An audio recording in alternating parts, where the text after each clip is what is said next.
यहीं की बेटी हूँ, यहीं की बहन बहू हूँ, तो समस्याओं से मैं बहुत अच्छे से अवगत हूँ। नीयत साफ होती है तो काम भी अच्छे होते हैं। पिछली बार जो इतना भ्रष्टाचार हुआ है तो उसको मुक्त कराना है हमको।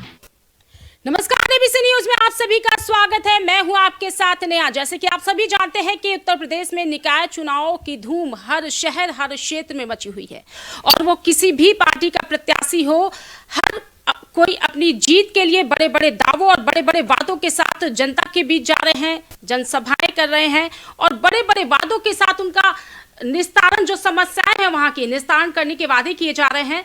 और इन्हीं मुद्दों पर चर्चा करने के लिए इस वक्त स्टूडियो में हमारे साथ मौजूद हैं सपा प्रत्याशी जो मेयर पद के उम्मीदवार हैं, वंदना वाजपेयी जी, जिनसे आज हम कुछ खास बातचीत करेंगे। वंदना जी, आपका बहुत बहुत स्वागत है। वंदना जी, आप चुनावी मैदान में उतरी हैं, तो सबसे पहले वो 5 प्रमुख समस्याएं जिनको प्राथमिकता देते हुए आप चुनावी मैदान में आई हैं। देखिए, हमारे शहर की समस्याएं तो बहुत हैं, पर साफ सफाई की बहुत बड़ी एक समस्या देखने को मिलती है। पेयजल की समस्या है, सीवर की समस्या है, नाले की दिक्कतें, जो जल भराव की दिक्कत हो जाती है, और आवारा पशुओं की एक दिक्कत है, समस्या है, वो भी बहुत बड़ी, और जाम, प्रदूषण, ये सारी समस्या है शहर में। वंदना जी, स्मार्ट सिटी बनाने के लिए जो प्रक्रिया जोरों शोरों से चल रही है, लेकिन अगर गंदगी की बात करें तो कानपुर शहर में इतनी गंदगी है कि देश के पहले पावदान पर कानपुर का नाम आता है गंदगी के लिए। तो स्मार्ट सिटी को गंदगी मुक्त कराने के लिए आप क्या करेंगे, क्या तैयारी? देखिए, स्मार्ट सिटी तो बस पेपरों में होती है, खाना पूर्ति होती है। स्मार्ट सिटी के नाम पे कुछ स्मार्ट सिटी है नहीं, तो बेस ही इतना हिला हुआ है, तो बेस पे ही बहुत ज़्यादा काम करने की ज़रूरत है। तो साफ सफाई पे भी बहुत काम करने की ज़रूरत है शहर में। वंदना जी, कई ऐसी समस्याएं हैं जो पिछली बार, कई ऐसे मुद्दे हैं जो रह गए हैं, जो जनता की परेशानियों का सबब भी बने हैं। और जब चुनावी दौर आता है तो बड़े बड़े वादे किए जाते हैं, बड़े बड़े दावे किए जाते हैं, लेकिन कुछ समस्याएं हैं जिनका निस्तारण होता है लेकिन कुछ अधूरी रह जाती है। जैसे अगर हम पेयजल की बात करें तो बहुत से ऐसे घर हैं जहां पर पानी की समस्या बनी हुई है। बरसात का सीजन आता है तो गंदगी आ जाती है, सीवर भराव की समस्या उत्पन्न हो जाती है। तो उसके लिए आपने क्या कुछ सोच रखा है? देखिए, पहले तो मैं बता दूं कि मैं यहीं की बेटी हूँ, यहीं की बहन बहू हूँ, तो मुझे यहाँ की समस्याओं से मैं बहुत अच्छे से अवगत हूँ। तो मैं ये विश्वास दिलाना चाहती हूँ कि मैं सबकी सहमति से काम करूँगी, क्योंकि जो समस्याएं हैं वो एक अकेले के बस की नहीं होती हैं, वो सबकी सहमति होगी। नगर निगम में जो भी समस्या आएंगी उसको सबको मिलकर समन्वय रूप से निस्तारण करने का काम किया जाएगा। वंदना जी, अगर इसकी बात करें तो इतना आसान भी नहीं होगा शायद, क्योंकि ये हर बार का मुद्दा बनाया जाता है कि जल को लेके समस्या होती है, पेयजल को लेके होती है, गंदगी को लेती है। जब चुनाव प्रचार का दौरान आता है तो सभी बड़े बड़े वादे करते हैं, बड़े बड़े दावे करते हैं कि इनसे मुक्ति दिलाई जाएगी, लेकिन इसके बाद कागजी कार्रवाई जो होती है वो वैसी की वैसी रह जाती है, धरातल पे उतर के कुछ नहीं आता है। समस्याएं जस की तस बनी हुई होती है और हर बार यही मुद्दा उछाला जाता है कि क्षेत्र की पेयजल की समस्या को लेकर उनका जो मुद्दा है वो सुलझाया जाएगा। देखिए, नियत इंसान की साफ होनी चाहिए। नियत साफ होती है तो काम भी अच्छे होते हैं। पिछली बार जो इतना भ्रष्टाचार हुआ है तो उसको मुक्त कराना है हमको। जो कर्मचारियों की भर्ती में भ्रष्टाचार हुआ है, ठेका प्रणाली लागू करी गई, नाले की सफाई में इतना भ्रष्टाचार हुआ है, गंगा साफ के नाम पे नाले का पानी गंगा में जा रहा है, गंगा मैया में जा रहा है, तो ये सारी समस्याएं हैं। तो इसको सबको मिलके जो नगर निगम से हो सकता है, मैं पूरा प्रयास करूंगी, वो करूंगी, अगर हमारी जनता ने हमारा सहयोग किया तो। बिल्कुल वंदना जी, जैसे कि आपने अभी कहा कि नाली की सफाई में भ्रष्टाचार हुआ है, गंगा की सफाई में भ्रष्टाचार हुआ है, तो कहीं हद तक ये सच है। लेकिन नगर निगम में जो कर्मचारी रखे जाते हैं ठेकेदारी के तौर पर, उसमें 100% ऐसे लोग होते हैं जो नहीं आते। तो ऐसे में आप क्या करेंगे, कैसे सफाई करवाएंगे शहर की?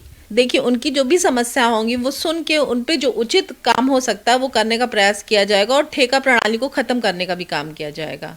जो उनकी भर्ती में ठेका नीति लागू करी है वो भी खत्म करने का काम किया जाएगा। वंदना जी, कई डोर टू डोर जो कूड़े का कलेक्शन किया जा रहा है, कई समस्याएं अभी भी ऐसा है कि टाइम पे वहां पर नहीं पहुंचते, घरों के बाहर गंदगी पड़ी हुई होती है। कई ऐसी गलियां हैं जो पॉश इलाके हैं, कई ऐसे जहां पर गंदगी का अंबार होता है। तो उसके लिए आपने क्या सोच रखा है? क्योंकि ये जो 5 साल गुजर गए ये तो चले गए, यहाँ पे दावे और वादे वो साफ तौर पर दिखाई दे रहे हैं। जनता से भी आपने मुलाकात की उनकी समस्याएं सुनी और आप जो तस्वीरें हैं वो भी सामने आई, तो इसके लिए आपने क्या सोच रखा है? देखिए, आपके क्वेश्चन तो बहुत हो सकते हैं, अलट पलट के हो सकते हैं, फिर मेरा उनका एक ही जवाब है कि साफ नियति से, ईमानदारी से मुझे काम करना है। तो मैं जो भी समस्या होंगी उसकी जो प्रायोरिटी लिस्ट होगी, जो पहले समस्या जो सबसे प्रायोरिटी में होगी उस पे काम करूंगी और सबकी सहमति से काम होगा, तभी निस्तारण हो सकता है। बिल्कुल वंदना जी, जनता का समर्थन भी पूरा आपके साथ है और हम भी आशा करते हैं और शुभकामनाएं भी कि आप जीते जो मेयर पद की उम्मीदवार हैं। अगर बात करें नगर निगम स्कूलों की, तो वहाँ की दशा दुर्दशा किसी से छिपी नहीं हुई है। बच्चों के भविष्य के साथ खिलवाड़ किया जा रहा है। जो वहाँ की बिल्डिंग्स हैं वो भी है, जो वहाँ पे टीचर्स हैं वो भी देखते हैं आप। तो उन बच्चों के लिए और स्कूलों को स्मार्ट बनाने के लिए क्या कुछ आपने सोच रखा है? स्कूलों पे तो वही है कि जो बंद पड़े हुए स्कूल हैं, अस्पताल हैं नगर निगम के, उनको चालू करने का काम किया जाएगा। और महिलाओं के लिए भी जो जब हम लोग जाते हैं बाज़ारों में तो यूरिनल की प्रॉब्लम होती है, उसको भी चालू करने का, क्योंकि पिंक टॉयलेट बने हुए हैं पर उनमें ताले पड़े हुए हैं, तो उनको भी खोलने का काम किया जाएगा और व्यवस्था जो भी हो सकती है वो करी जाएगी। वंदना जी, ऐसे तो बहुत सारे कार्य हैं जो अधूरे पड़े हैं और उनको पूरा करना है और इन्हीं मुद्दों को लेकर आप जनता के बीच भी जाती हैं, जनता से वादे भी करती हैं और जनता का पूरा जो समर्थन है वो भी आपको मिल रहा है, पूरा सपोर्ट मिल रहा है। अगर बात करें कि जो साफ सफाई है और सड़क जो गड्ढे में तब्दील हो चुके सड़कों को अगर लेके हम बात करें, तो जो बरसात का सीजन आता है सड़क जो है वो गड्ढे में तब्दील हो जाती है। नगर निगम की कई ऐसे सड़कें हैं जिसमें गड्ढे गड्ढे दिखाई देते हैं और ये कोई नया मुद्दा नहीं, ये हर बार का मुद्दा आता है, ये मुद्दा उछल के भी आता है। ये आप देखते होंगे सोशल मीडिया पर भी कितना फैला होता है और कई हादसे भी होते हैं इससे। रोज जो आने जाने वाले हैं, जो रोजमर्रा के लिए अपनी ड्यूटी के लिए निकलते हैं, रोज गिरते हैं, छुट्टी हो जाते हैं, तो उसके लिए आपने क्या कुछ सोच रखा है कि उनकी हालत जस की तस काफी सालों से बनी हुई है, सड़कें बनवाई जाती हैं लेकिन जैसे ही बारिश का सीजन आता है उनकी स्थिति जस की तस बन जाती है। देखिए, जैसा कि हम सभी जानते हैं कि स्मार्ट सिटी सिर्फ पेपर में हुई है, स्मार्ट सिटी के नाम पे शहर पे कुछ हुआ नहीं है। तो मैं आज आप लोग को यही विश्वास दिलाने के लिए आई हूँ कि जो भी नगर निगम से संबंधित समस्या आएंगी या जो भी सड़कों की दिक्कतें हैं वो सब मैं हल करने का पूरा प्रयास करूँगी। जो भी मुझसे बन पड़ेगा मैं पूरा काम करूँगी।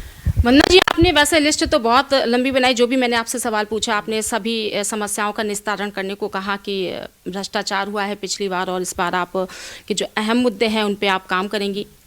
प्रदेश में बीजेपी की सरकार है, आपको क्या लगता है कि इतना आसान होगा आपके लिए ये सब करना? देखिए, सबके सामंजस्य से काम होगा, सभी को विधायकों को बिठाल के, विधायक दल की बैठक को बिठाल के सबको सामंजस्य से काम होगा तो हो जाएगा काम, क्योंकि बिना सामंजस्य के तो हो नहीं सकता। तो सबके सहयोग से, सबके सामंजस्य से काम होगा। वंदना जी, कई बार ऐसा होता है कि आपने जो सोचा होता है उसमें रुकावटें भी आती हैं, कई लोग इसका बहिष्कार भी करते हैं, तो उसके लिए आपने क्या प्लानिंग की, क्या कुछ सोच रखा है, किसको क्या जवाब देंगे? क्योंकि बीजेपी की सरकार है और आपने जो लिस्ट बनाई है अपने अकॉर्डिंग सारे कार्य करवाएंगे और आपने भ्रष्टाचार भी बोला है कि पिछली बार भ्रष्टाचार हुआ था, इसके चलते जो समस्याएं हैं उनका निस्तारण नहीं हो सका है। देखिए, नियत ही अच्छी होनी चाहिए इंसान की, ईमानदारी से काम करना चाहिए। जब ईमानदारी से काम होगा तो सारे काम अच्छे से हो जाएंगे, भ्रष्टाचार नहीं होगा तो सारे काम सही से होंगे। वंदना जी, एक बहुत ही अहम सवाल आपसे चट्टे को लेकर, जो पूर्व निवर्तमान जो महापौर थी उन्होंने चट्टे को लेकर भी मुद्दा उठाया था और वो कई बार इसको लेकर विवादों के घेरे में भी आ गई थी, तो इसके बारे में आपने क्या सोचा? एकमात्र यही विकल्प है कि चट्टों को वहां से हटाया जाए? देखिए, चट्टों को हटाना तो कोई विकल्प नहीं होता है, क्योंकि तानाशाही तरीके से आप किसी को वहां से उसकी जगह से हटा दें तो ये लोकतंत्र में ये सही चीज़ नहीं होती है। तो उनकी पहले व्यवस्था बनाने की जरूरत है, तब उनको वहां से हटाने का काम करना चाहिए, तो उस पर काम किया जाएगा।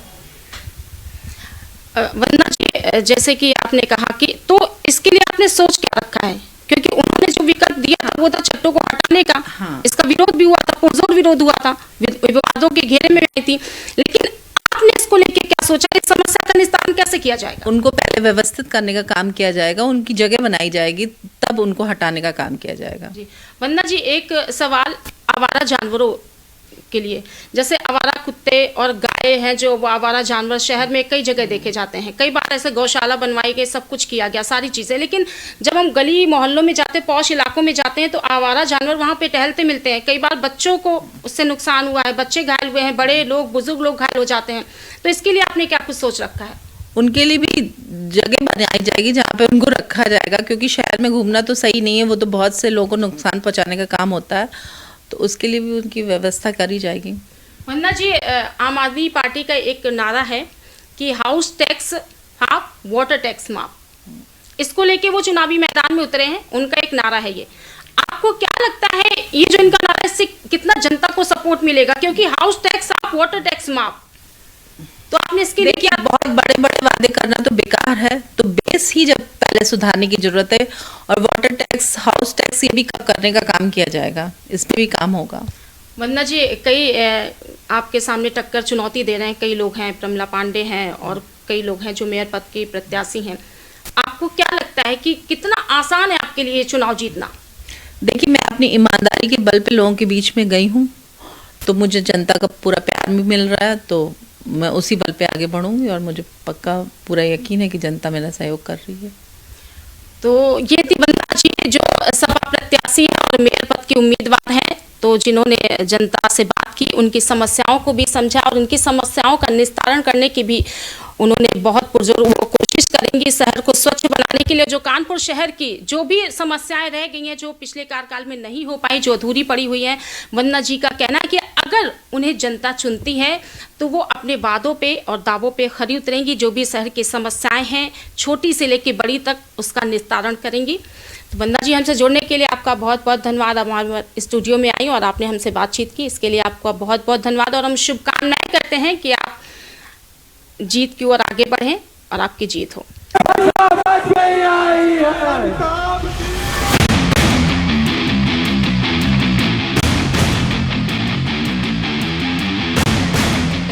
बता दूं कि मैं यहीं की बेटी हूँ, यहीं की बहन बहू हूँ, तो समस्याओं से मैं बहुत अच्छे से अवगत हूँ। नीयत साफ होती है तो काम भी अच्छे होते हैं। पिछली बार जो इतना भ्रष्टाचार हुआ है, तो उसको मुक्त कराना है हमको।